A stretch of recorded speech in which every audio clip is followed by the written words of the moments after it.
É um grande prazer receber a presença de vocês aqui para mais um estudo nosso, mais um estudo a respeito da Palavra de Deus. Nós, dessa vez, vamos ter um novo estudo. Esse estudo aqui é o estudo Justificados, tá bom? Vou compartilhar aqui com a gente, para vocês aqui, a nossa tela, nosso guia de estudo. O tema, dessa vez, é Justificados. Em Cristo temos paz com Deus, tá bom? Esse é o tema aqui dos 5 estudos que nós vamos fazer a respeito desse tema, né, que ele é tão importante para nós nos dias em que nós estamos vivendo, tá bom? Como que nós podemos ser justificados diante de Deus? Como nós podemos ser perdoados e ter, de fato, paz com o nosso Senhor, tá bom? Então, iniciando aqui, ó, a nossa agenda, olha só, nós temos aqui 5 estudos, tá bom? O primeiro está ocorrendo hoje aqui, a justiça de Deus e a culpa de Adão. Tá bom? Esse é o nosso primeiro estudo aqui, a justiça de Deus e a culpa de Adão. O próximo estudo que a gente vai ter, que vai ser lá no dia 6 de outubro, Abraão, justificado por fé. Mas e seus filhos? Tá bom? O terceiro estudo, Jesus Cristo, justiça nossa. O quarto, o que os apóstolos aprenderam sobre justiça pela fé. E o quinto e último estudo, lá no dia 27/10 já, Laodiceia e o caminho da justiça pela fé. Tá bom? Então, todos estes estudos serão realizados sempre às sextas-feiras, às 20 horas. Tá bom? E você é o nosso convidado aqui para participar conosco desse estudo, seja pelo Zoom, seja pelo Facebook. Entrando aqui no nosso primeiro estudo, meus amigos, a gente tem algumas perguntas que nós queremos responder, né, no decorrer desses 5 estudos, tá bom? Quais são elas? Como posso ser justificado por Deus? É a primeira delas. A segunda, se eu praticar boas obras, serei salvo, ou, como a gente costuma dizer, né, ir para o céu. A terceira pergunta, por que somente Jesus nos pode dar salvação? É uma das perguntas também que a gente pretende responder neste estudo. Como posso descansar das obras e ter prazer na vontade de Deus? Como posso obedecer à lei de Deus com alegria e leveza? E o último, que é justamente, né, o subtítulo desse estudo, como posso ter paz com Deus?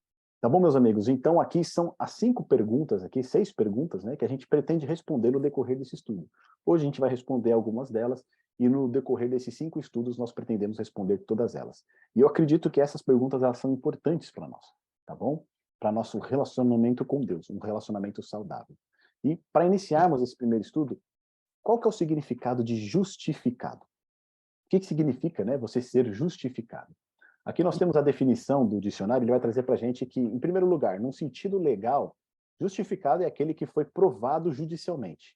Foi algo que foi justificado, foi provado, tá bom? Mas o segundo significado, que é aquele que mais interessa para nós, é esse que diz que teve provada ou reconhecida a inocência. Ou então, foi reabilitado. Tá bom? Esse aqui é a definição que mais interessa para nós nesse estudo. Ou seja, justificado é aquele que foi reconhecido inocente. É aquele que foi reabilitado. Tá bom? Então, justificados poderia ser um outro termo, inocentes. Tá certo? E de que maneira nós somos inocentes? De que maneira nós podemos ser justificados? Por que que eu tenho que ser declarado inocente de algo? Será que tem alguma acusação contra mim? Será que tem algo contra a minha pessoa, contra nós, né? Será que nós estamos enfrentando algum julgamento? Por que que nós precisamos ser restaurados? Porque nós precisamos ter a nossa integridade reconstruída. O que que está quebrado na nossa vida que exige esse reparo? Tá bom? Se nós pensarmos um pouquinho a respeito da nossa própria vida, todos nós vamos concordar que existem situações na nossa vida que poderiam ser melhores, tá certo? Tem algumas coisas que nós gostaríamos de fazer de uma maneira diferente. Existem situações que a gente gostaria de agir diferente. Certos tipos de pensamentos ou ações que nós não gostaríamos de ter. E quando nós falamos no aspecto espiritual, no aspecto religioso, nosso relacionamento com Deus, aí nós podemos encontrar várias questões na nossa vida que não estão em harmonia com a vontade de Deus. Tá certo?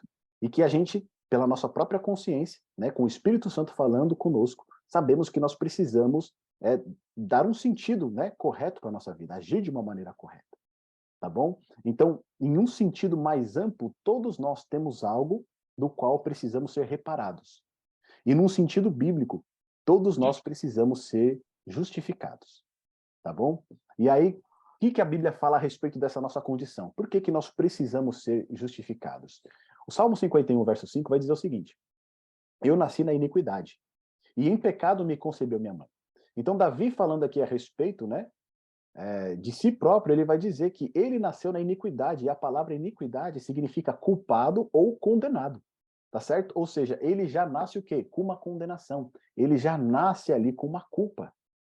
E dentro do pecado ele foi concebido e veio a esse mundo em pecado. Em Romanos capítulo 3, verso 23, vai trazer um outro texto para nós que diz o seguinte: pois todos pecaram e carecem da glória de Deus. Ou seja, todos os seres humanos nessa terra aqui, eles pecaram e estão separados da glória de Deus, estão separados da comunhão de Deus. E um outro texto para nós aqui, o terceiro texto, vai dizer o seguinte: todo aquele que pratica o pecado também transgride a lei, porque o pecado é a transgressão da lei. Então, Romanos, Paulo diz que todos nós pecamos, Davi fala que todos nós já nascemos em pecado, já nascemos culpados, condenados, e 1 João, ele vai falar qual que é a nossa condenação. Por que nós somos culpados? Porque nós transgredimos o quê? A lei de Deus, tá certo? Nós transgredimos essa lei. A lei fala para a gente não mentir, a gente mente. A lei fala para a gente não cobiçar, a gente cobiça, tá certo? A lei fala para honrar o pai e a mãe, a gente desonra. Então, a lei pede algo e nós, inevitavelmente, transgredimos essa lei. Por isso, somos considerados o quê? Culpados. Por outro lado, a palavra de Deus também vai dizer para a gente que a lei de Deus é santa, o mandamento, ele é santo, é justo e bom. Isso está lá em Romanos, capítulo 7, verso 12. Ou seja, por mais que a lei seja boa, por mais que o mandamento seja santo e justo e bom, nós não conseguimos o quê? Obedecer essa lei. Tá certo? Nós estamos transgredindo essa lei continuamente. E é por isso que nós somos condenados. É por isso que nós precisamos ser justificados. Agora, se por um lado a Bíblia diz que nós precisamos dessa justiça, ela vai apontar para nós também onde nós podemos encontrar essa justiça. Olha só, 3 textos aqui que dizem o seguinte para a gente. Em 1 João capítulo 1, verso 9, diz que se confessarmos os nossos pecados, ele é fiel e justo para nos perdoar os pecados e nos purificar de toda injustiça. Então, se nós confessarmos os nossos pecados a Deus, ao Senhor Jesus Cristo, ele é fiel e justo para nos perdoar os pecados e nos purificar de toda injustiça. Ou seja, ele nos torna o quê? Justos, tá certo? Ele nos justifica. Em Romanos capítulo 8, verso 1, diz: agora, pois, já nenhuma condenação há para os que estão em Cristo Jesus. Se por um lado nós já nascemos condenados, como o salmista diz, por outro, aqueles que estão em Cristo não tem nenhuma condenação sobre eles. Tá certo? Eles são considerados o quê? Justificados, justos. E o último texto aqui, em Romanos capítulo 8, verso 33, diz: quem intentará acusação contra os eleitos de Deus? É Deus quem os justifica. Então, se por um lado nós nascemos já com essa culpa, com essa condenação, e não conseguimos cumprir a lei de Deus, por outro lado, Deus ele está disposto a perdoar os nossos pecados, a nos purificar, a remover essa condenação e nos tornar o quê? Justos. Tá bom? Deus, ele quer nos justificar. E isso aqui que é a promessa mais brilhante que a gente pode ter. Se Deus está querendo nos justificar, significa que ele está querendo o quê? Entrar num tratado de paz conosco. Nós não precisamos mais estar em rebelião contra Deus. Nós não precisamos mais estar contra Deus, transgredindo a sua lei. Nós podemos agora entrar numa união com ele. Tá bom? Para a gente entender, então, da onde que vem, né, essa questão, por que que todos nós nascemos culpados e condenados, o que a gente precisa fazer para ser justificado por Deus, se é Deus quem nos justifica, para responder essa pergunta, nós precisamos voltar lá na nossa origem, tá bom? Olha só, lá em Romanos, no capítulo 5, no verso 12, diz o seguinte para nós: portanto, assim como por um só homem entrou o pecado no mundo, e pelo pecado a morte, assim também a morte passou a todos os homens, porque todos pecaram. Então, como que essa culpa, essa condenação recaiu sobre nós? Através de um único homem só. Quem? Adão. Tá certo? Por conta do pecado de Adão, todo o pecado agora e a morte entrou no nosso mundo e passou a quem? A todos os homens. Olha só, né? Ô Adão, né? Olha o que você foi fazer, Adão. Adão, então, agora ele, né? Depois de ter transgredido a lei de Deus, ele passou agora essa rebelião, essa condenação para todos os filhos que nasceram na sequência.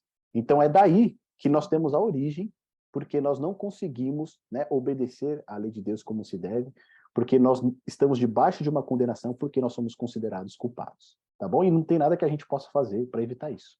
É algo que passa por nós, tá bom? Então vamos lá. A gente percebeu aqui que lá no Éden, né, na queda de Adão, é que teve origem a toda essa questão de nós agora estarmos, né, com essa sentença sobre nós. Mas olha só o que a gente vai descobrir no decorrer desse estudo. O primeiro tópico, a justiça de Deus no Éden, tá bom? A obediência à lei pela fé. O segundo subtópico aqui, o quebrantamento da lei de Deus. O segundo tópico, o princípio da justiça pelas obras, justificação pelas obras. Depois, os itens, né? Na sequência, justiça pelas obras e o veneno da justiça pelas obras. Tá bom? Então a gente vai entender cada um desses pontos aqui no estudo de hoje e entender aí essa questão aí mais profunda. Olha só. Quando a gente olha para a criação, tudo foi criado perfeito, não é verdade? Deus criou todas as coisas perfeitas, maravilhosas. Nós vemos que tudo que Deus criava era o quê? Era bom. Tudo que Deus fazia era bom. E ao final ele diz que tudo que foi criado era o quê? Era muito bom. Tá certo? Era uma perfeição maravilhosa. Nós vemos que tudo ali, o relacionamento entre homem, mulher, o relacionamento com os animais, tudo que Deus havia criado era perfeito, era magnífico. Mas toda essa perfeição, toda essa beleza era regida por uma lei. Tá certo? Tinha uma lei que governava todas as coisas e permitia que esse mundo que tinha sido criado fosse perfeito. Que lei era essa? Vamos acompanhar aqui? Eu queria pedir a participação de vocês, tá bom? Se vocês puderem aí, podem abrir o microfone para fazer as leituras dos textos bíblicos. Eu queria ver com vocês qual era essa lei que regia toda a criação a princípio, tá bom? Que mantinham as coisas organizadas, que mantinham né, toda a criação naquele estado de beleza, de pureza inicial. O texto está lá em Gênesis, no capítulo 2, no verso 15 a 17. Quem puder fazer essa leitura para a gente, tiver com a Bíblia aí, pode ficar à vontade, tá? Para abrir o microfone aí e fazer essa leitura. Vamos lá? Olha só. Gênesis, no capítulo 2, do verso 15 a 17, está escrito assim. E tomou o Senhor Deus o homem e o pôs no jardim do Éden para o lavrar e o guardar. E ordenou o Senhor Deus ao homem, dizendo, de toda a árvore do jardim comerás livremente. Mas da árvore do conhecimento do bem e do mal, dela não comerás, porque no dia em que dela comeres, certamente morrerás. Então aqui nós temos o princípio, né, que Deus estabelece uma lei pela qual a obediência a essa lei manteria toda a criação num estado harmonioso, tá certo? Não haveria nenhum mal, não haveria nenhum pecado, não haveria nada do que nós hoje enxergamos como maldade ou consequência de pecado.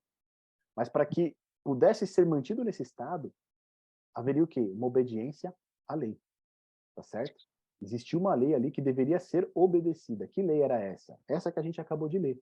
Olha lá. No verso 16, diz, e o Senhor Deus lhe deu esta ordem. Qual que é a ordem que o Senhor dá para eles? De toda a árvore do jardim comerás livremente. Mas da árvore do conhecimento do bem e do mal não comerás. Porque no dia em que dela comeres, certamente morrerás. Então, qual que é a ordem que Deus aqui determinou? Tá certo? De toda a árvore do jardim comerás livremente. Essa é a ordem. Qual que é a lei? Adão e Eva, eles deveriam comer livremente de todas as árvores do jardim, inclusive a árvore da vida, que a gente vê lá no verso 8, tá certo? Quando Deus planta o jardim, ele coloca ali a árvore da vida e ele dá acesso a Adão e a Eva a essa árvore para que eles comam livremente. Então o mandamento era para que eles comessem livremente de toda a árvore do jardim. Só que o mandamento não era só esse. Ele tinha um porém. Qual que é? Mas da árvore do conhecimento do bem e do mal não comerás. E aí Deus ele coloca os termos claros por que, que eles não deveriam comer dessa árvore. Por quê? Porque no dia em que dela comeres, certamente o quê? Morrerás. Tá bom? Então aqui, qual que é o termo, qual que é a lei que Deus estabelece para Adão e para Eva, para que eles permanecessem, né, num mundo criado perfeito? Obedecer a sua lei. Tá certo? Não comer da árvore do conhecimento do bem e do mal, mas o quê? Desfrutar de toda a árvore do jardim e comer livremente, inclusive a árvore da vida.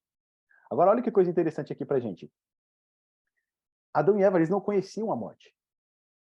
Então, quando Deus disse para eles, olha, vocês não vão comer do fruto da árvore do conhecimento do bem e do mal, porque senão vocês vão morrer.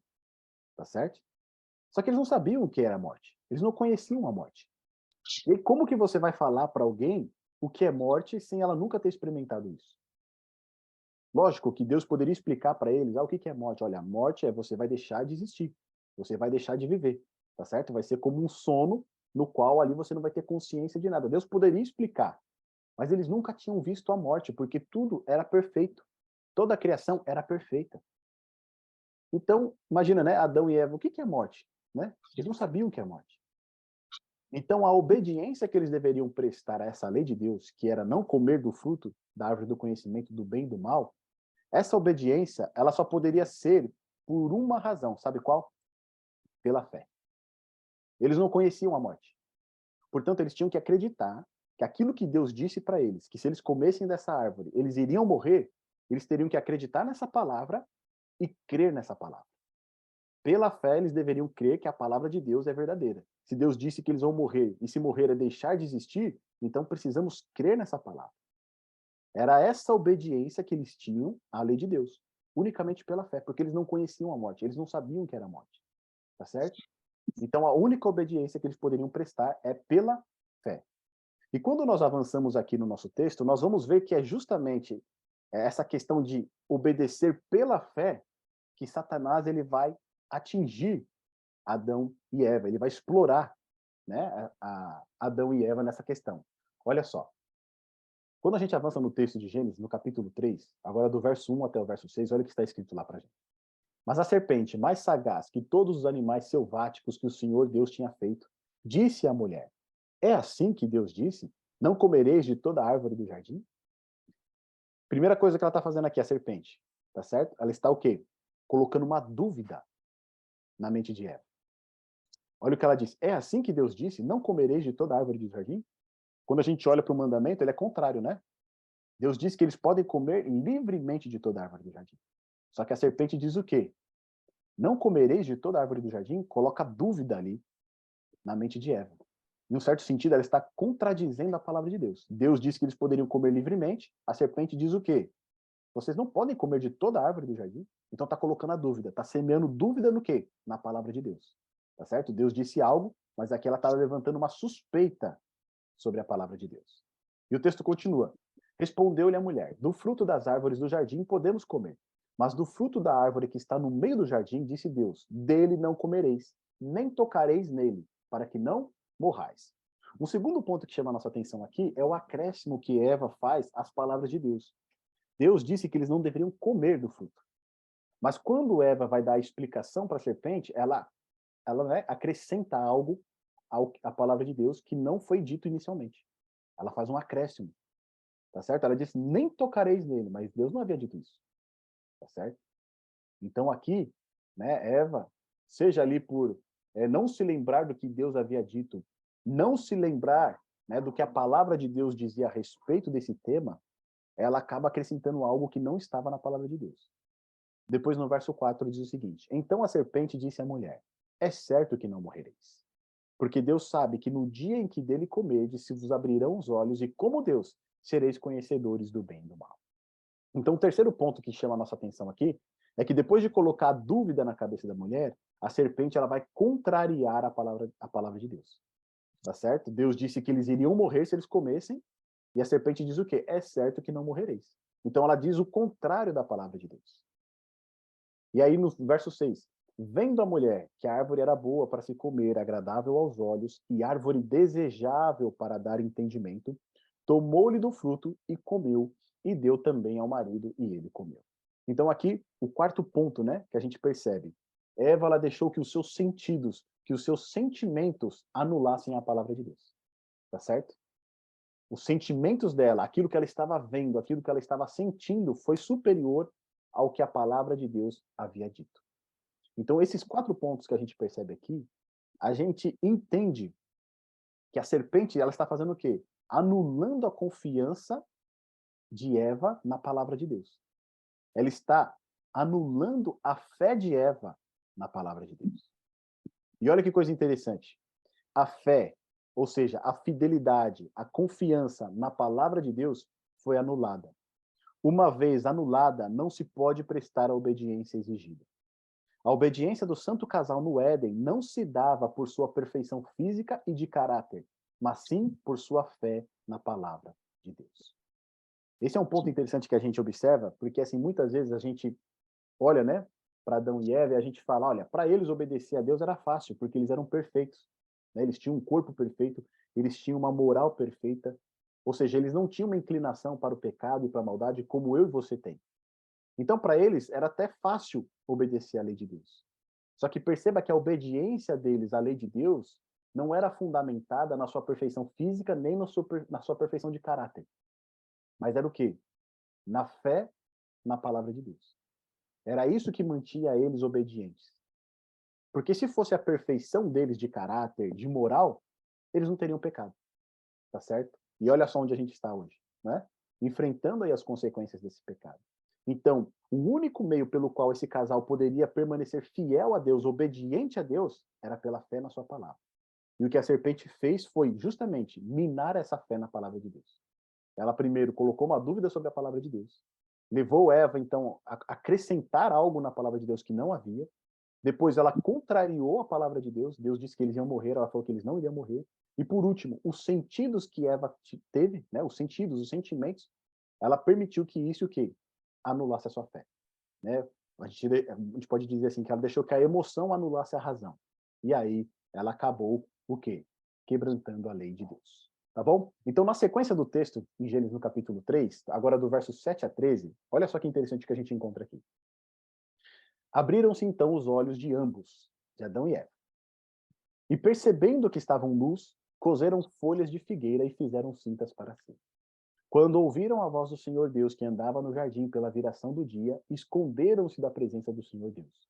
O homem e sua mulher por entre as árvores do jardim. E chamou o Senhor Deus ao homem e lhe perguntou: Onde estás? Ele respondeu: Ouvi a tua voz no jardim, e porque estava nu, tive medo e me escondi. Perguntou-lhe Deus: Quem te fez saber que estavas nu? Comeste da árvore que te ordenei que não comesses? Então disse o homem: A mulher que me deste por esposa, ela me deu da árvore e eu comi. Disse o Senhor Deus à mulher: Que é isso que fizeste? Respondeu a mulher: A serpente me enganou e eu comi. O que a gente percebe aqui, meus amigos, na sequência, né? Logo depois da transgressão ali da lei de Deus. A gente vai entender aqui por esse texto que o relacionamento de Deus com a sua criação ficou abalado, completamente abalado, tá certo? Olha só o que a gente encontra aqui nesse texto. O primeiro ponto, tá certo? Quando eles transgridem a lei de Deus, antes eles já estavam nus, mas eles não sentiam vergonha um do outro, porque havia pureza, tá certo? Havia ali uma santidade, né? Se eles estavam cobertos por uma veste de luz, né, não vem ao caso, mas a Bíblia diz para nós que eles estavam nus e não sentiam vergonha a princípio. Mas depois da transgressão, o que acontece? Eles olharam, viram que estavam nus e fizeram o quê? Cozinharam folhas de figueira e fizeram cintas para si, tá bom? Então eles fizeram ali roupas, né, com folhas de figueira. E aí eu fico imaginando o seguinte: você imagina Adão, né, criado ali na sua perfeição, com quase 4 metros de altura ali. E ele agora vestido ali com uma folha de figueira. Tudo bem que a folha da figueira deveria ser grande também, né, por conta ali da criação ser esplêndida, mas imagina um homem de 4 metros de altura ali tentando se esconder com uma folha de figueira. Chega a ser cômico se não fosse trágico, né, uma situação como essa.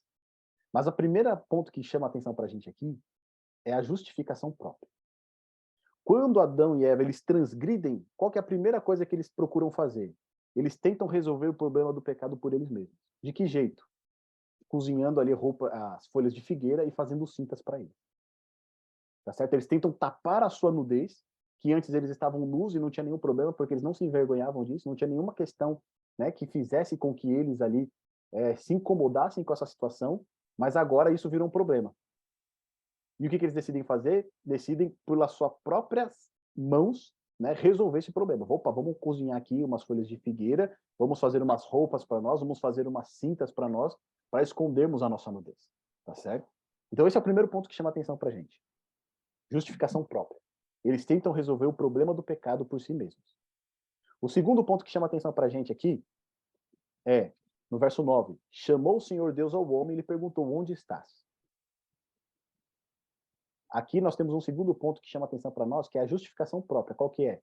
Esconder o problema do pecado. Antes, Adão e Eva eles tinham prazer em estar na presença de Deus. Mas depois que eles transgridem, o que que eles fazem? Eles se escondem, tá certo? Eles escondem, eles querem esconder o problema do pecado. Eles fogem da presença de Deus. E aí tem um texto muito interessante para a gente que está aqui em Isaías 59, no verso 2, que eu gostaria de fazer a leitura com vocês. Quem encontrar Isaías 59, verso 2 e quiser fazer a leitura, pode ler para a gente, tá? É só abrir o microfone e fazer essa leitura. Isaías 59, verso 2. Olha só. Isaías 59, no verso 2, diz o seguinte: Mas as vossas iniquidades fazem separação entre vós e o vosso Deus, e os vossos pecados encobrem o seu rosto de vós, para que não vos ouça. Então, o que faz separação entre nós e Deus? Os nossos pecados. Foi o pecado que causou separação entre Adão e Deus. Por isso que ele decide se esconder. Por isso que agora ele não tem mais prazer em estar na presença de Deus, ele não tem mais prazer em obedecer a Deus. Ele tem medo. Ele diz isso, olha, e porque estava nu, tive medo e me escondi. Aí percebe como a humanidade toda começa agora a ficar abalada? Primeiro, ela tenta se justificar por si mesma, ela tenta corrigir o problema pelas suas próprias forças. Depois, ela tenta esconder o problema, tá certo? E o terceiro ponto que a gente vê aqui também, que é uma justificação própria, é: então disse o homem, a mulher que me deste por esposa, ela me deu da árvore e eu comi. Ou seja, o problema do pecado nunca é meu, sempre é do outro. Quando Deus pergunta para Adão o que que ele fez, né? Quem te fez saber que estava nu? Por acaso você comeu da árvore que eu falei que não era para você comer? Ele vai falar o quê? A mulher que o Senhor me deu é que me fez comer da árvore, no fruto da árvore. Ou seja, a culpa não foi minha, a culpa foi da mulher. E aí quando Deus pergunta para a mulher o que é isso que fizeste, a mulher responde: a serpente me enganou e eu comi. Ou seja, a culpa não é minha também, é da serpente. No final das contas, né, só faltou ela dizer que a culpa era da serpente que me enganou e o Senhor criou a serpente. Tá certo? Foi o Senhor que criou a serpente como o animal aí mais sagaz.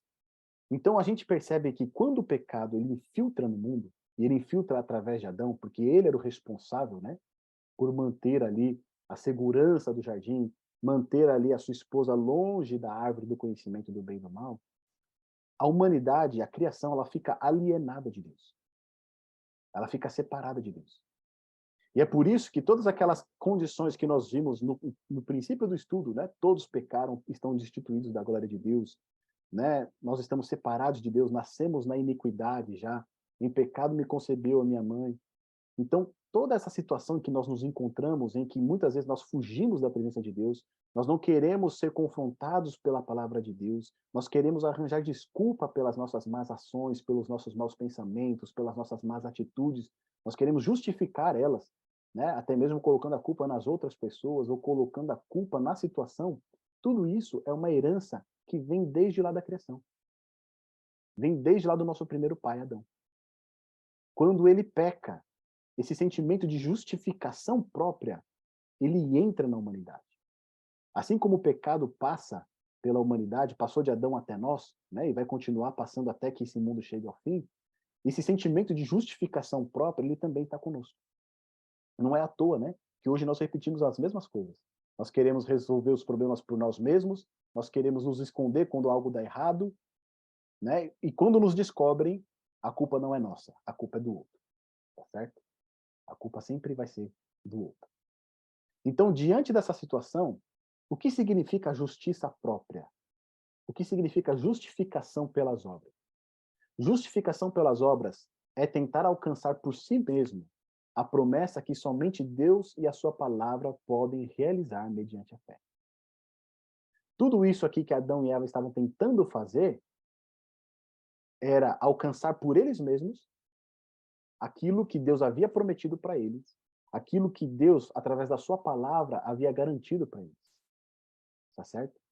Deus havia prometido para eles ali, né, que eles poderiam ter acesso a todas as árvores do jardim, inclusive a árvore da vida. Que eles poderiam ter uma vida magnífica, que eles poderiam ter uma vida perfeita, longe do pecado. Mas pela falta de fé nessa palavra, eles acabaram caindo, eles acabaram pecando. E a partir daí, eles tentam agora o quê? Justificar, eles tentam trazer a justiça pelas suas próprias obras. Seja cozinhando folhas de figueira para se esconder, seja se escondendo da presença de Deus, seja colocando a culpa no outro. Ou seja, eu quero me tornar justo por mim mesmo, tá certo? A culpa não é minha, a culpa é do outro.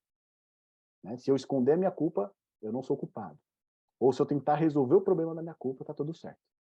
Isso que é justificação pelas obras. É querer se tornar justo pelas suas próprias ações, pelas suas próprias atitudes. Tá bom? Então, avançando aqui no texto, na sequência dele, olha o que continua dizendo para a gente aqui, agora do verso 14 ao 21. Então o Senhor Deus disse à serpente: visto que isso fizeste, maldita és entre todos os animais domésticos, e o és entre todos os animais selváticos. Rastejarás sobre o teu ventre e comerás pó todos os dias da tua vida. Porém, inimizade entre ti e a mulher, entre a tua descendência e o seu descendente. Este te ferirá a cabeça, e tu lhe ferirás o calcanhar. E a mulher disse: multiplicarei sobremodos os sofrimentos da tua gravidez. Em meio de dores darás à luz filhos. O teu desejo será para o teu marido, e ele te governará. E a Adão disse: visto que atendeste à voz de tua mulher e comeste da árvore que eu te ordenara não comesses, maldita é a terra por tua causa. Em fadigas obterás dela o sustento durante os dias de tua vida. Ela produzirá também cardos e abrolhos, e tu comerás a erva do campo. No suor do rosto comerás o teu pão, até que tornes a terra, pois dela foste formado, porque tu és pó, e ao pó tornarás. E deu ao homem o nome de Eva, a sua mulher, por ser a mãe de todos os seres humanos. E fez o Senhor Deus vestimenta de peles para Adão e sua mulher, e os vestiu. Aqui na sequência dessa narrativa tem algo muito importante também para a gente apreciar, tá bom? A primeira delas, olha só. Deus, ele vai trazer a justiça sobre o casal e sobre a serpente. Deus, ele não vai deixar impune, tá certo? Mas é interessante a gente observar que a justiça de Deus, ela é manifestada quando ele permite que nós colhamos a consequência dos nossos pecados. Deus, ele não vem e coloca um castigo sobre nós, tá certo?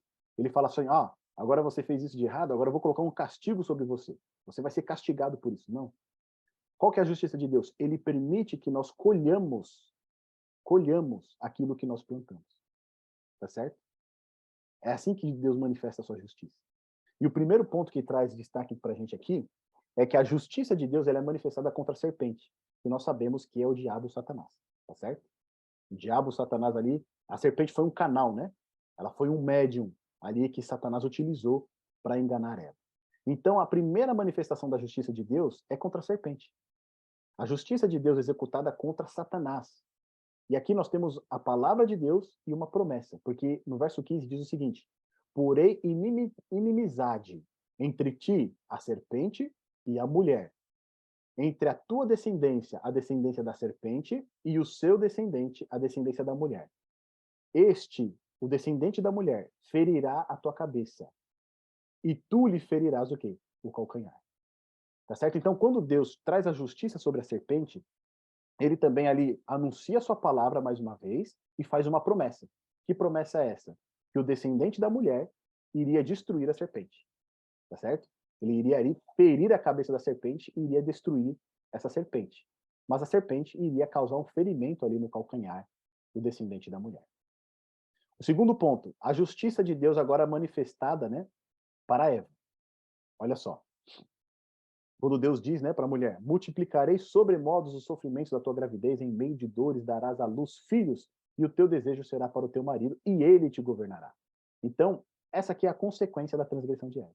É a justiça de Deus manifestada, né, contra Eva. Tá certo? Então, Deus está permitindo que ela colha agora as consequências da sua transgressão. O terceiro ponto, a justiça de Deus agora manifestado contra Adão. E aí a gente vai ver que talvez ali, comparado com a serpente, né, o juízo de Deus contra Adão, ele seja equiparado ao da serpente. Por quê? Adão, ele tinha o quê? O dever, a obrigação de estar zelando ali para que isso não acontecesse, tá certo? Ele era o responsável. Então é dito que, visto que atendeste à voz de tua mulher e comeste da árvore que eu te ordenara que não comesses, maldita é a terra por tua causa. Ou seja, todo o sofrimento, toda a maldade, todo o pecado que nós vemos no mundo hoje é por culpa de quem? De Adão. Tá certo? E lembra que a gente viu lá no princípio? Né? Nós herdamos essa iniquidade, nós herdamos essa tendência para o pecado. Por quê? Por culpa de Adão. Tá bom? Então aqui a justiça também é manifestada contra Adão. Ele vai ter que colher agora as consequências da sua transgressão. Mas em meio a tudo isso, a gente tem um lampejo aqui de esperança. Porque o quarto ponto que eu quero destacar aqui com vocês, que está lá no verso 21, olha que coisa fantástica é apresentada para nós. Fez o Senhor Deus vestimenta de peles para Adão e sua mulher e os vestiu. Lembra que eles estavam vestidos lá com folha de figueira? Lembra aquela cena? Né? Um homem de 4 metros com uma cinta ali de figueiras, né? Uma coisa ali realmente ali ridícula. Agora no verso 21, olha o que Deus faz por eles. O Senhor Deus fez vestimentas de peles para Adão e sua mulher e os vestiu. Aqui nós encontramos não a justiça de Deus, também a justiça de Deus, mas mais do que a justiça de Deus, nós vemos aqui a justificação de Deus. O primeiro animal inocente, ele foi sacrificado para expiar a culpa que era do santo casal. Pela fé no sacrifício expiatório, homem e mulher agora poderiam se tornar o quê? Justificados. Quando o texto bíblico diz para nós aqui que o Senhor fez vestimenta de peles para eles, significa o quê? Que um animal teve que ser morto. E até então não havia morte. Lembra? Era um mundo perfeito. Não existia nenhum mal, nenhum traço do pecado. Mas uma vez agora que o pecado penetrou o mundo, penetrou também a morte. E o primeiro ser a morrer aqui não é Adão e Eva. Porque lembra que Deus havia dito? O dia que vocês comerem desse fruto, certamente o quê? Vocês vão morrer. Só que para eles não morrerem, alguém inocente teve que morrer. Quem que morreu? Um animal. Tá certo? Um animal de pelo, né? Possivelmente aí um cordeirinho, que nós vamos continuar compreendendo melhor essa questão nos próximos estudos. Então, um cordeiro, um animal que não tinha nada a ver com o pecado de Adão e Eva, um animal inocente, precisou morrer para que Deus fizesse para eles agora o quê? Vestimenta de peles. E aqui tem um ponto fundamental para nós aqui. Na justiça própria, a justiça pelas obras, a justiça de Adão e Eva, que eles queriam ali esconder, resolver a questão do seu pecado, o que eles fizeram? Eles fizeram eles mesmos cintas para si, com folhas de figueira. Mas isso é o quê? Nada, tá certo? Imagina você se vestir com uma planta, logo isso aí vai rasgar, logo isso aí já não vai servir para nada. Não vai ser possível você esconder a sua nudez. Mas a justiça pela fé, a justificação que vem de Deus, demonstra que Deus fez para eles o quê? Vestimenta. Percebe? Não são eles que fazem. Quem que faz a vestimenta para eles? Deus. É Deus que faz. E é Deus o quê? Que veste eles. O que Deus está querendo demonstrar para nós com essa lição? Que se nós tentarmos resolver o problema do pecado por nós mesmos, com a nossa própria força, nós sempre iremos falhar. Vai ser ridículo isso. Essa tentativa de querer justificar os nossos pecados, as nossas falhas, fazendo boas obras, fazendo algo de bom, tentando esconder, isso sempre vai ser o quê? Fracassado. Porque a verdadeira justiça, ela precisa vir pela fé. E essa justiça não é nossa, ela vem de Deus. É Deus que opera, é Deus que realiza. Nós precisamos crer para receber essa justiça na nossa vida. Então, a lição que Deus está ensinando aqui para Adão e para Eva é algo que Isaías, lá no capítulo 64, verso 6, vai falar para a gente. Tá bom? Ó, Isaías 64, se você está em Isaías 59, é só avançar mais um pouquinho. Isaías 64, verso 6. Olha o que o profeta diz a respeito das nossas boas obras. Mas todos nós somos como o imundo, e todas as nossas justiças como o trapo da imundície. Percebe? Todas as nossas justiças são o quê? Como trapo de imundície. Tudo aquilo que a gente pretende fazer de bom, que a gente pretende fazer por nós mesmos, à vista de um Deus que é santo, que é puro, é trapo de imundície. A única justiça que é aceita por Deus é a sua justiça. E nós só podemos ter essa justiça pela fé. Adão e Eva tentaram fazer roupas ali com folhas de figueira, mas Deus falou, não, isso não serve. Então o próprio Deus foi lá e fez uma vestimenta de peles para ele. Por que que esse animalzinho inocente teve que ser sacrificado? Porque ele teve que ser o substituto de Adão e Eva. Tá certo? E foram 2 animais que foram sacrificados, não foi só um, né?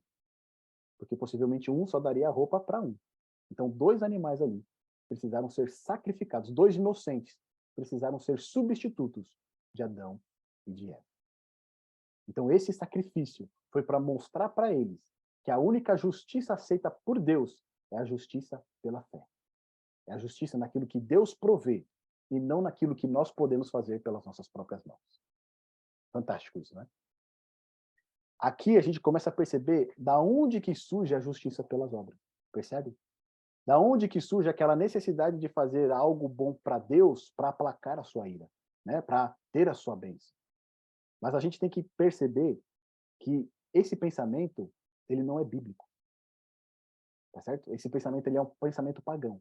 Se eu preciso fazer algo de bom para Deus, esse não é o pensamento bíblico. Porque no pensamento bíblico não tem nada de bom para oferecer para Deus. É Deus que faz tudo por mim. Quando a gente vê, né, aquelas imagens às vezes em alguns filmes, em alguns documentários que a gente assiste por aí, a gente vê um povo, né, sacrificando ali para aplacar a ira de um Deus. Vê o povo ali ofertando para que Deus abençoe a colheita deles. A gente vê Deus, eles ali fazendo sacrifícios para que Deus remova, né, alguma situação ruim da vida do povo. Tudo isso é paganismo. Se eu preciso fazer algo para Deus me ouvir, para Deus atender meu pedido, isso é paganismo, tá certo? Porque a religião bíblica ensina que Deus é que provê tudo. Deus é que faz. Ele que opera o querer e o efetuar segundo a sua boa vontade. Então aqui nós percebemos como que surge a justiça pelas obras. Somos nós querendo lidar com a questão do pecado por nós mesmos, né? Tirando Deus da equação, se escondendo de Deus. Mas Deus vem ao nosso encontro e fala: se você quer ser justificado, você precisa receber a minha justiça. Essa é a única justiça que é válida. Tá certo? Então, quando a gente enxerga, né, como que surge essa questão da justiça pela obra, a gente vai perceber que agora essa questão ela vai acompanhar toda a humanidade, toda a descendência de Adão e Eva, inclusive os seus dois primeiros filhos, Caim e Abel. Tá certo? Essa história é bastante conhecida que a gente vai agora avaliar aqui no texto bíblico. Olha só, o veneno da justiça pelas obras. Aquilo que começou com Adão, de querer se justificar, vai passar agora para sua descendência. A gente vai observar isso na história aqui de Caim e Abel. Olha lá, Gênesis 4, do verso 1 a 8, está escrito assim: coabitou o homem com Eva, sua mulher. Esta concebeu e deu à luz a Caim. Então disse: adquiri um varão com o auxílio do Senhor. Depois deu à luz a Abel, seu irmão. Abel foi pastor de ovelhas e Caim, lavrador. Aconteceu que no fim de uns tempos trouxe Caim do fruto da terra uma oferta ao Senhor. Abel, por sua vez, trouxe das primícias do seu rebanho e da gordura deste. Agradou-se o Senhor de Abel e de sua oferta, ao passo que de Caim e de sua oferta não se agradou. Irou-se, pois, sobremaneira Caim e descaiu-lhe o semblante. Então lhe disse o Senhor: por que andas irado? E por que descaiu o teu semblante? Se procederes bem, não é certo que serás aceito? Se todavia procederes mal, eis que o pecado jaz à porta. O seu desejo será contra ti, mas a ti cumpre dominá-lo. Disse Caim a Abel, seu irmão: vamos ao campo. Estando eles no campo, sucedeu que se levantou Caim contra Abel, seu irmão, e o matou. Tá bom? Então, essa triste história aqui que a gente encontra, né? Logo na sequência aqui do livro de Gênesis, logo depois da queda, o que acontece? Uma das piores cenas que poderiam acontecer para um pai, né? E para uma mãe. Os filhos ali se matando, né? No caso aqui, Caim matando Abel. E como que a gente percebe aqui que aquela herança de Adão, da justiça pelas obras, passou para sua descendência? Olha só. O primeiro ponto que a gente tem que destacar aqui é a justiça de Eva, tá certo? Porque lá no verso 1, Eva diz o seguinte: adquiri um varão com o auxílio do Senhor. Lembra da promessa que Deus havia feito lá em Gênesis 3? Que o descendente da mulher, o que ele iria fazer com a serpente? Ele iria esmagar a cabeça da serpente, tá certo? Essa é a primeira promessa messiânica que nós temos. É a primeira promessa apontando para Jesus, que viria para destruir as obras do diabo e, por fim, destruir o próprio diabo. Quando Eva aqui, ela engravida e ela dá à luz, ela pensa que esse filho que nasceu já é o descendente. Tá certo? Ela pensa que esse primeiro filho que está nascendo aqui, no caso Caim, já vai ser aquele que vai esmagar a cabeça da serpente. E aqui nessa tradução ela diz assim, né, adquirir um varão, mas o certo seria adquirir o varão com o auxílio do Senhor. Esse o varão significa o quê? Adquirir o descendente que Deus havia prometido. Tá certo? É essa a esperança que ela coloca aqui em Caim. Só que qual que é o problema aqui de Eva? Ela diz, adquirir o varão com o auxílio do Senhor. Ou seja, eu tive participação nisso. O Senhor me ajudou e agora veio o descendente prometido para acabar com as obras do diabo. Percebe? Só que, de novo aqui, nós temos uma justiça pelas obras o quê? Parcial. Porque Eva, ela não pode dizer que ela deu à luz ao varão. Mas ela diz, dei à luz ao varão com o auxílio de quem? De Deus. E é engraçado isso, né? Que muitas vezes nós também agimos dessa maneira. Nós fazemos algo de bom, nós tributamos isso a Deus, mas nós queremos também ter a nossa parte, né? Não, eu colaborei com isso. É essa atitude que Eva está tendo aqui, né? Eu adquiri com a ajuda de Deus, tá certo? Essa é uma justiça pelas obras parcial. Agora eu pergunto, será que essa justiça serve? Não, né? A única justiça que serve é a justiça de Deus. É ele que opera. Tanto que quando Jesus nasce, né, o verdadeiro descendente da mulher, ele nasce de uma menina que é o quê? Virgem. Ou seja, seria impossível ela engravidar. Mas Deus realiza toda a obra. Ele não faz a obra de maneira parcial. Ele não faz a obra pela metade. Ele faz a obra completa. E é nisso que nós precisamos nos apegar e crer. Que Deus, quando ele realiza a sua obra na nossa vida, ele faz essa obra por completo. Olha só o segundo ponto interessante que a gente observa aqui. No verso 3. Aconteceu que no fim de uns tempos, trouxe Caim do fruto da terra uma oferta ao Senhor. Então, olha lá, Caim ele vai levar do fruto da terra uma oferta ao Senhor. Qual que é o problema nessa oferta de Caim? Tá bom? Aparentemente não tem nenhum problema. Porque quando a gente vai, né, no livro lá de Levítico, que vai estabelecer todos os sacrifícios que deveriam ser feitos pelo povo de Deus, ali também havia ofertas de cereais, tá certo? Cereais e manjares, que seriam frutos da terra. Deus ele aceitava essas ofertas. Mas Deus ele não aceita essa oferta para expiação. Lembra do sacrifício que foi feito por Adão e Eva? Um animal inocente precisou morrer, precisou ter o seu sangue derramado para ser o substituto de Adão e Eva. Era esse tipo de sacrifício que Deus esperava de Caim. Só que quando Caim traz o melhor do fruto da terra para o Senhor, cadê o sangue? Cadê a vida que é substituta pela vida de Caim? Não tem.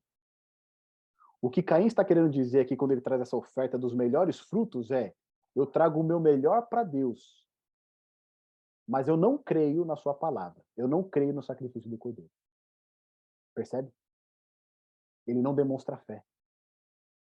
Ele demonstra o quê? As suas obras. Olha aqui, tá aqui o melhor que eu podia fazer pelo Senhor. Mas cadê o elemento da fé?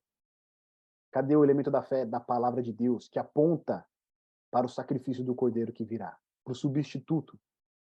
Não tem. E quando a gente vai lá em 1 João, no capítulo 3, verso 12, olha que interessante. Vem comigo, se você tiver com a sua Bíblia aí, em 1 João, capítulo 3, no verso 12, ali antes de Apocalipse, primeira epístola, né, de João, no capítulo 3, no verso 12.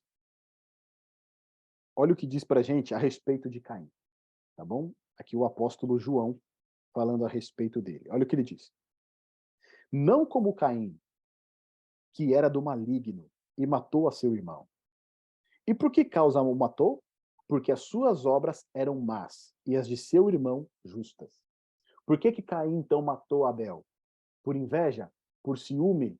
Sim, são elementos ali que devem ter motivado, né, o assassino.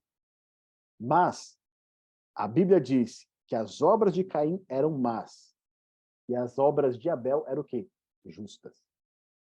Ou seja, que obras más eram essas de Caim? É lógico que ele deveria ter diversas obras más. Mas aqui, na Bíblia, que obra má é relatada para a gente, além do assassinato do seu irmão? Ele trazer uma oferta pelas suas próprias obras. Tá certo? Ele não misturar o sangue ali, demonstrando fé. Não, eu vou trazer o melhor pela minha própria força. Percebe aí a herança de Adão?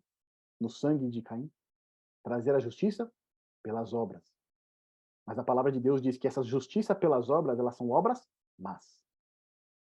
Elas não podem ser consideradas justas e elas nem servem para justificar. Você pode fazer toda a melhor obra que você quiser.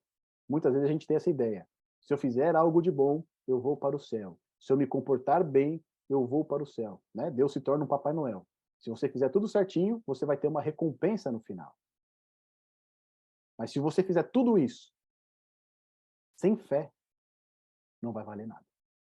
Porque a própria palavra de Deus nos revela que o quê? Que as nossas justiças são o quê? Trapos de imundícia.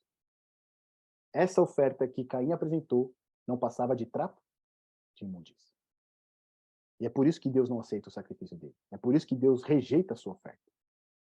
Por outro lado, olha o que o texto fala de Abel. Abel, por sua vez, trouxe das primícias do seu rebanho e da gordura deste. É lógico que Abel ali, ele, né, por ser pastor, ele vai levar ali o rebanho e vai sacrificar esse rebanho, oferecendo o melhor que ele tem para Deus. Tá certo?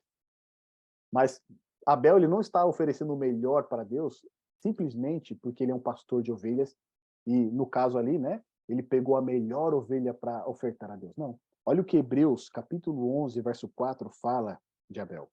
Hebreus, capítulo 11, verso 4. Olha só. O texto diz o seguinte para a gente. Pela fé, Abel ofereceu a Deus maior sacrifício do que Caim. Olha que fantástico isso. O sacrifício de Abel, do cordeirinho, não era somente porque ele tinha, né, os cordeiros, ele tinha um rebanho, não. Porque pela fé, ele acreditou, ele confiou na palavra de Deus. Deus, quando faz o primeiro sacrifício ali e veste Adão e Eva, ele determina o padrão. Olha, se vocês quiserem ser justificados, alguém precisa tomar o lugar de vocês. Vocês precisam acreditar pela fé que o inocente que toma o lugar de vocês permite agora que vocês sejam perdoados. Deus ensinou isso para Adão e Eva. E Adão e Eva ensinou isso para os seus filhos. Só que Caim não quis obedecer. Mas Abel, pela fé, ofereceu a Deus maior sacrifício do que Caim, pelo qual alcançou testemunho de que era justo, quando dando Deus testemunho dos seus dons, e por ela, depois de morto, ainda fala. Ou seja, como que Abel foi justificado? Pela fé. Pela fé, ele acreditou na palavra de Deus. Se Deus pede, então, um sacrifício de um cordeiro inocente no meu lugar, para eu ser perdoado, eu vou oferecer, então, um cordeiro. Pela fé, Abel acreditou e ofereceu um sacrifício maior do que Caim. Não porque o cordeiro era melhor do que, né, os frutos que Caim levou. Não, mas porque ele tinha fé. Fé na palavra de Deus. A justiça de Abel é uma justiça pela fé. Abel traz o seu melhor para Deus, expressando fé na sua palavra e também no sacrifício do cordeiro. Percebe a diferença entre um e o outro aí? Um quer ganhar o quê? O favor de Deus, quer ser justificado pelo seu melhor. Abel quer ser justificado pela fé, obedecendo aquilo que a palavra de Deus diz. Não é fantástico isso? A gente pode tentar fazer o melhor para Deus, entregar o nosso melhor, a nossa melhor obediência, mas se não for pela fé, não vai passar de trapo de imundícia. Por outro lado, uma fé simples na palavra de Deus, essa sim é aceita. Essa sim nos torna justos, assim como Abel foi justificado. Agora, olha só, voltando à nossa pergunta inicial. O que preciso fazer para ser justificado por Deus, então? O que nós precisamos fazer, de acordo com esse estudo que nós fizemos? Confiar plenamente na palavra de Deus, porque é ela que nos traz a justiça. Nós não temos o que fazer para nos tornarmos justos, a não ser, pela fé, crer que a palavra de Deus ela é verdadeira.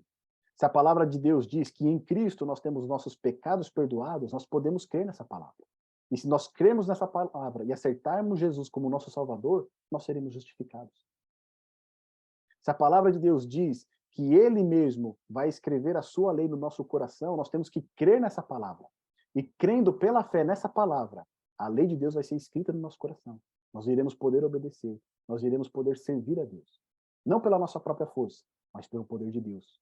Porque a palavra de Deus diz que isso vai ser realizado para aquele que crê. Então, o que nós vimos aqui nesse estudo, né, meus amigos? O primeiro estudo da nossa série. Recapitulando. Primeiro, compreendemos que todos nós somos culpados diante de Deus. Herdamos essa culpa de nosso primeiro pai, Adão. Junto com a culpa, herdamos também o veneno da autojustificação e justiça pelas obras.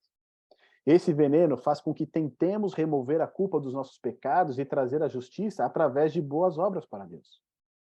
A Bíblia, porém, nos ensina que esta justiça não passa de trapo de imundícia, ela não serve. A verdadeira justiça só pode vir de Deus pela fé. Nossa única participação é a escolha. Nós podemos escolher acreditar. Nós podemos escolher crer na palavra de Deus, pela fé. Pela fé na palavra de Deus. E sua promessa é que nós somos justificados. Se nós queremos obter a justiça por nós mesmos, isso será impossível, meus irmãos. Nós não precisamos querer agradar a Deus. Nós não precisamos fazer algo para ter o favor de Deus.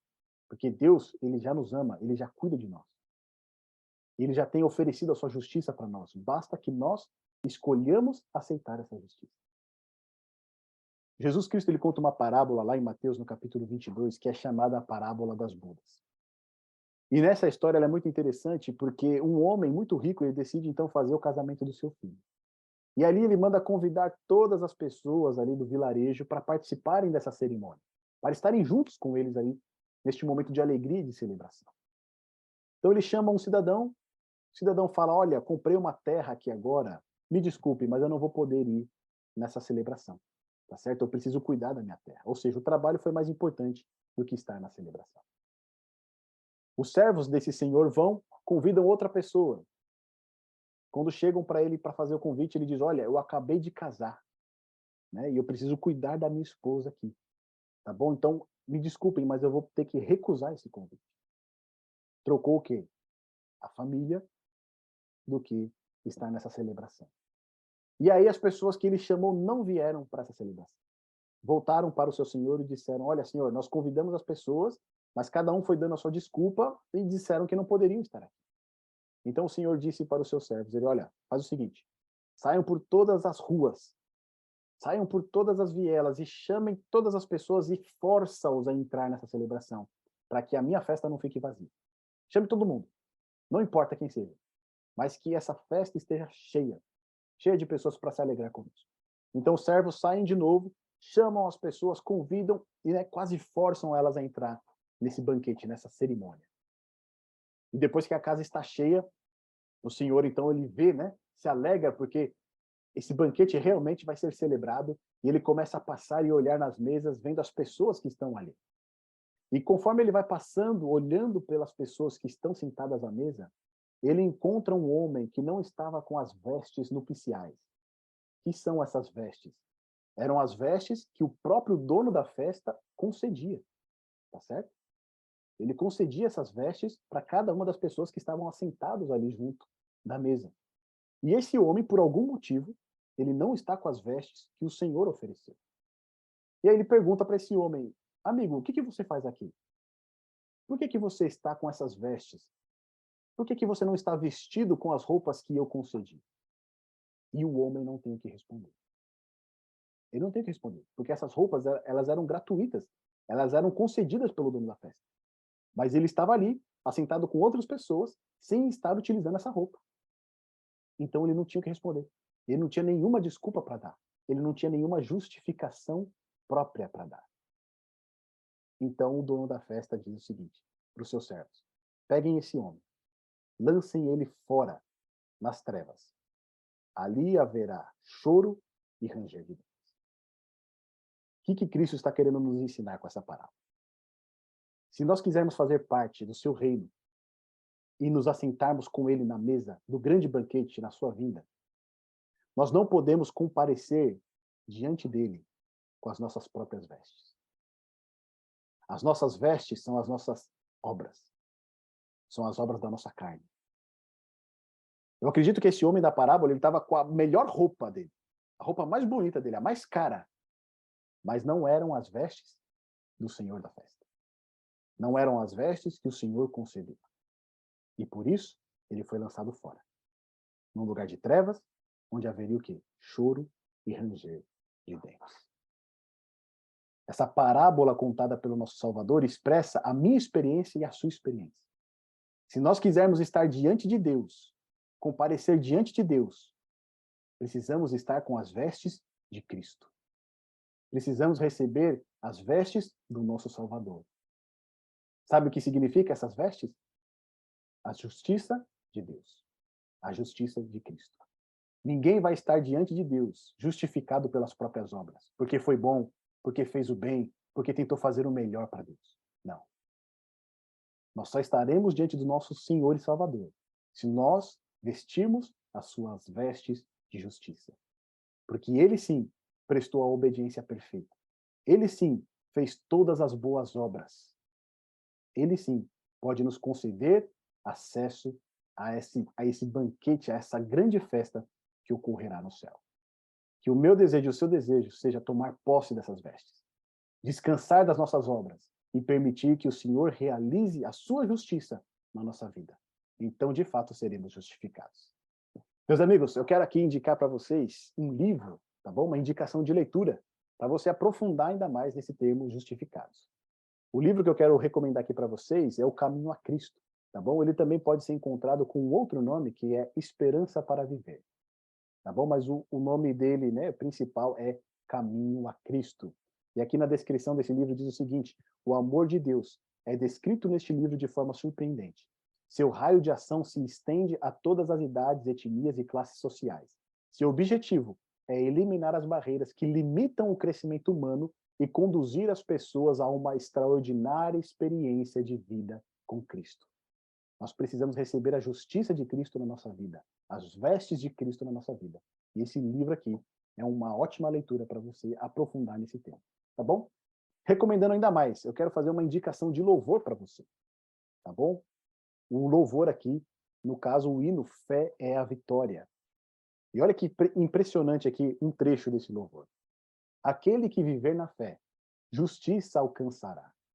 Um novo nome há de ter, perdão receberá. Assim, bem firmes pela fé, unidos em amor, nós venceremos com o poder que vem do Salvador. E aí nós temos o refrão: fé é a vitória. Sim, fé sempre tem poder. Fé é a vitória, ao mundo irá vencer. Tá bom? Então, uma indicação de louvor aqui para você também. Fé é a vitória. Você pode procurar aí no YouTube e meditar nessa letra que traz ainda mais essa questão da justiça pela fé que nós estudamos hoje. Não tendo, então, nós vamos encerrar aqui com uma oração, tá bom? Lembrando que o próximo estudo, na próxima sexta-feira, às 8 horas, dessa vez a gente vai tratar a respeito de Abraão, que foi justificado pela fé. Mas e os seus descendentes? Será que eles também foram justificados pela fé? É isso que nós vamos descobrir no nosso próximo estudo. Você desde já está convidado para participar dele, tá bom? Então, vamos fechar os nossos olhos, vamos dirigir uma oração ao nosso bom Deus. Grandioso Deus, nós queremos te agradecer, Pai, pelo privilégio que o Senhor nos dá de fazer parte da tua família. Que através de Jesus Cristo, pela fé que nós temos nele como nosso Salvador, nós podemos descansar das nossas obras e tomar posse das obras do teu Filho amado. Ajuda-nos, Senhor, a viver essa justiça pela fé.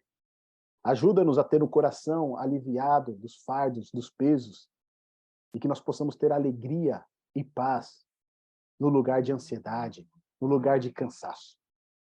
Por favor, Senhor, derrama a tua graça e o teu amor no coração de cada um dos nossos irmãos aqui, participantes, daqueles que irão assistir esse vídeo também, para que o Senhor opere a salvação na vida deles, a justificação na vida deles. Que eles possam se sentir perdoados por ti, em nome do teu Filho amado Jesus Cristo. Tudo isso nós oramos, no nome do Senhor e Salvador. Amém.